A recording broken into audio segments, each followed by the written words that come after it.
ఇంకేం వర్షిని విశేషాలు? చాలా విశేషాలు ఉన్నాయి. ఏమున్నాయి బా అన్ని విశేషాలు ఉన్నాయి అంటున్నావు?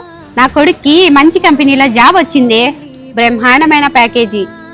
అమ్మయ్య మా కష్టాలన్నీ తీరిపోతాయివే. ఇంకా కంగ్రాచులేషన్స్. పార్టీకి వెళ్ళ చూడు. తప్పకుండా ఇస్తానే పార్టీ. ఏ లక్ష్మి, హాయ్. ఇద్దరు ఎక్కడికి వెళ్తున్నారు? ఏం లేదు కవిత, వర్షం కలిసి వస్తాన్నాము. అవునా, ఏం మాట్లాడుకున్నారు? ఏంటి విశేషాలు? ఆ వర్షిని కొడుకు పెద్ద కంపెనీలో జాబ్ వచ్చిందంటవే, ప్యాకేజ్ కూడా చాలా బాగుందంట. నాకైతే కుళ్ళు అవుతుంది.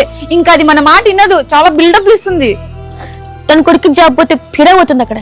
ఇంకా నీ గురించి వర్షిని చాలా చెప్పింది. నాకు తెలిసే అది నా గురించి మాట్లాడుతుందని. ఇప్పుడు చెప్పేంత టైం లేదు, బయటికి పని మీద పోతున్నాము. రేపు మీ ఇంటికి వచ్చి తీరిగ్గా చెప్తా, సరేనా? కాదు లక్ష్మి, అసలు వర్షిని కవిత గురించి ఏం మాట్లాడలేదు.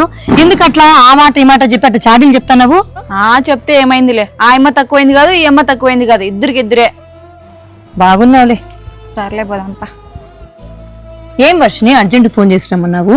మహిత, నా కొడుక్కి జాబ్ వచ్చిందని అందరికీ చెప్పుకున్నానే. ఊరికల్లా పన్నాయి ఏమో, అపాయింట్మెంట్ కూడా రాలేదు, క్యాన్సిల్ అయిపోయింది. ఏందోనే కవిత ఫోన్ చేసి ఏంటివేటివో మాట్లాడుతుంది, తన గురించి ఏమేమో మాట్లాడినానని. నాకు ఈ టెన్షన్ ఒకటి, మళ్ళీ దాని టెన్షన్ ఒకటి అయిపోయింది నాకు. అసలు దాని చాడీలు ఎవరు చెప్పినారో ఏమోనే. వర్షిని, నేను ఒక్క మాట చెప్పేదా, అసలు ఎవరిని నమ్మకు. నమ్మి మీ ఇంట్లో సంతోషాలు, నీ ఫ్యూచర్ ప్లాన్స్, నీ పర్సనల్స్ అస్సలు షేర్ చేసుకోకు. నీ చుట్టూ ఉండే వాళ్ళంతా నీ వాళ్ళే అనుకోకు. అందరూ పాములే, నిన్ను నమ్మించినట్టు నటిస్తారు. నాకు బాగా బుద్ధి వచ్చింది. ఈ ఫ్రెండ్స్ అంతా ఫేకేనే, బెస్ట్ ఫ్రెండ్స్ అంటే ఎవరుండ్రే? మన అనుకొని మన సంతోషాలని వేరే వాళ్ళతో ఎప్పుడు పంచుకోకండి. ఎందుకంటే వాళ్ళు పడే అసూయకి జరిగే పనులు కూడా జరగవు. ఇలాంటి సంఘటనలు మీకు కూడా జరిగింటే కింద కామెంట్ బాక్స్ లో కామెంట్ చేయండి. మహితా తెలుగమ్మ యూట్యూబ్ ఛానల్ ని ఫాలో కండి. Thank you so much.